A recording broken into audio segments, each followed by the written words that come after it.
everybody, Reviews Empire here with another video review. Today I'll be reviewing the Deluxe Turbo Megazord from the 1997 5th Power Ranger season, Power Rangers Turbo. Turbo was an interesting season. I think it was just more of a filler between the Mighty Morphin Power Ranger and Zeo era and the Space era, and then the ongoing continuation of a new team every season. A lot of people don't like it, but I really did like it. It was one of the ones that I grew up with, and I'm not ashamed to say that I've seen every episode and enjoy most of them. Starting off, you have Red Lightning. This was originally piloted by Tommy, and after the power transfer, it was piloted by TJ. This is the Mountain Blaster. Throughout the show, it was piloted by Justin. He never handed off the torch to anybody else to become the new Blue Ranger. Next, we have Desert Thunder, originally piloted by Adam, later piloted by Carlos. Next, we have Dune Star. This was originally piloted by Tanya, later piloted by Ashley. And finally, we have Wind Chaser, originally piloted by Catherine and later piloted by Cassie. I really do like the Turbo Zords, their look. I mean, each individual Zord has a lot of nice detailing. I don't know if you can see it, but it has rubber wheels, little bit of chrome on the top, just a little bit. Some sticker that makes it look like chrome. One thing that the Japanese originally had, the front bumper was chromed on all of them, not just Desert Thunder and Dune Star. That's one thing I really wish Bandai America just left, because it would have been nice. But I mean, it's still nice. It's got a spoiler, some thrusters on the back. It's a nice toy. This is definitely my favorite of them, though. It's really heavy. It's got a lot of nice die-cast metal in it, in the clips, and then in this right here. I really do like it. It's got the overhead spotlights. That's really nice. It's a cool little toy. It's even got, I know that's for transformation purposes, but having a tailgate that can actually come down, that's pretty cool. It does have some detailing on here. It says CR800 power vehicle on the wheels.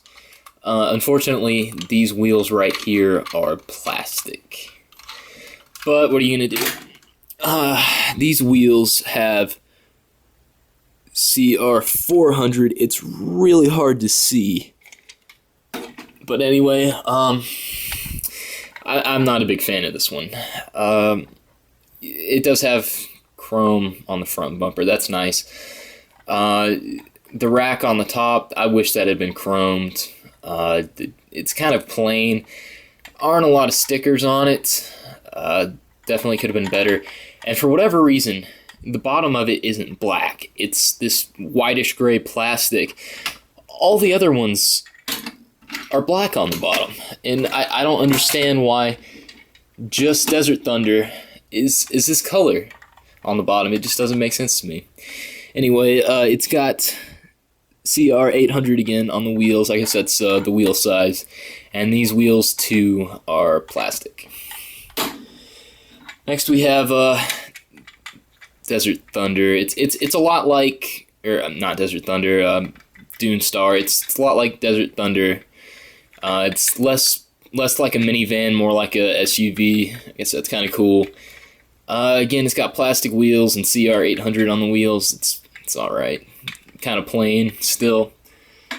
Finally, you've got Wind Chaser. Could have been better. It's not as bad as Desert Thunder and Dune Star. It's kind of a cool little like race car sedan thing going on. It's pretty cool, and it's got some nice stickers on the back. Got some brake lights and some metallic looking decals on the back, and it's not that bad. like I said again, though, it would have been a lot better if it had had all the chrome pieces. The Japanese version did. Anyway, basically what they would do is every single episode, when they called on the Turbozords, they would come out the exact same way. First, you would have Mountain Blaster, like, driving away from some enemy vehicle that only showed up in one episode that was centered around the Super Sentai version. And then you would have Desert Thunder and Dune Star drive by, and then they would lock up together, slam on their brakes, turn around, and then they would all just like drive into each other. These would fold up, and I can't really. Alright, there we go. And basically, they would keep on driving. That would fold back. Then, Wind Chaser would kind of drive up, split in half, mind you, and keep driving.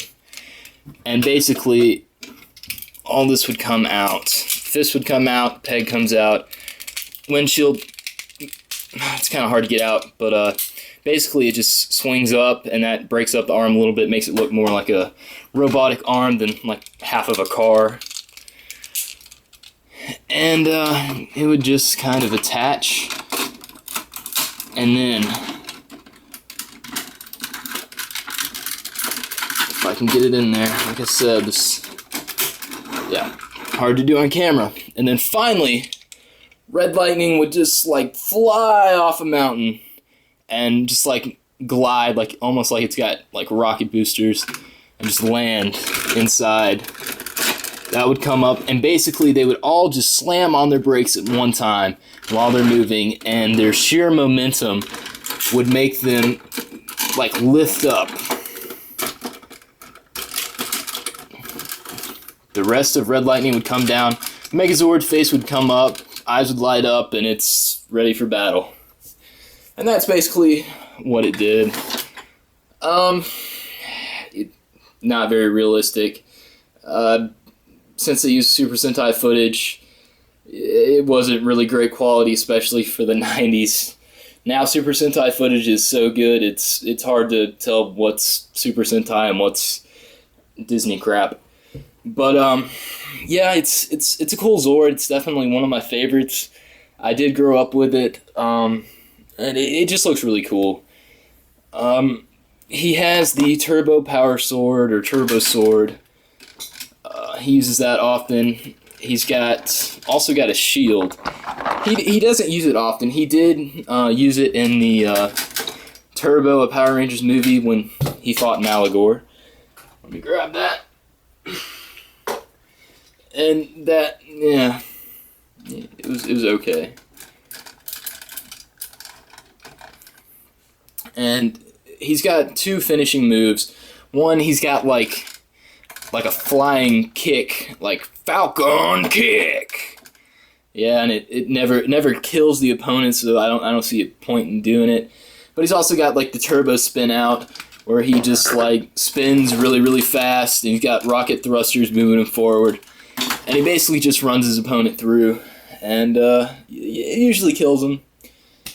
But one thing about this, it can combine with the Rescue Megazord. It's really an awful combination, in my opinion, and it's only seen in the show one time.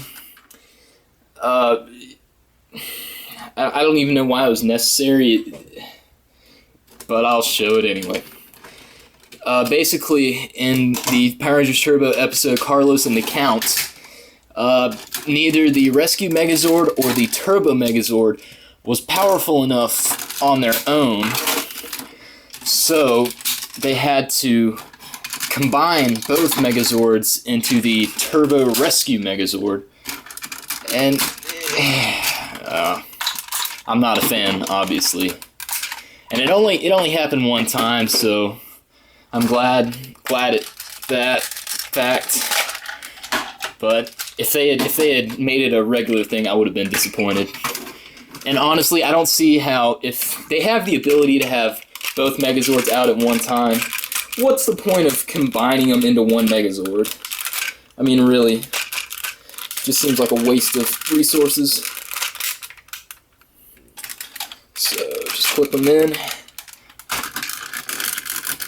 and that's him in all his awkward, goofy glory. And he can use the artillery power. He can use artillery power even with Wind Chaser's arms. Every single one of the Turbo Megazord weapons are interchangeable with each other, except for Robo Racer, obviously. But yeah, he can use the Rescue Megazord blasters too, even with the Wind Chaser arms. But I don't know why you want to do that. Swords and shields are cooler than little blasters anyway. So that's it for this review. I hope it was informative for you and a little entertaining at the same time. I will be continuing the series with In Space. I have all 5 space swords, including the Abomination Silver Titanus. So if you would like to see those, I should have them up pretty soon. So yeah, thanks for watching and have a good one.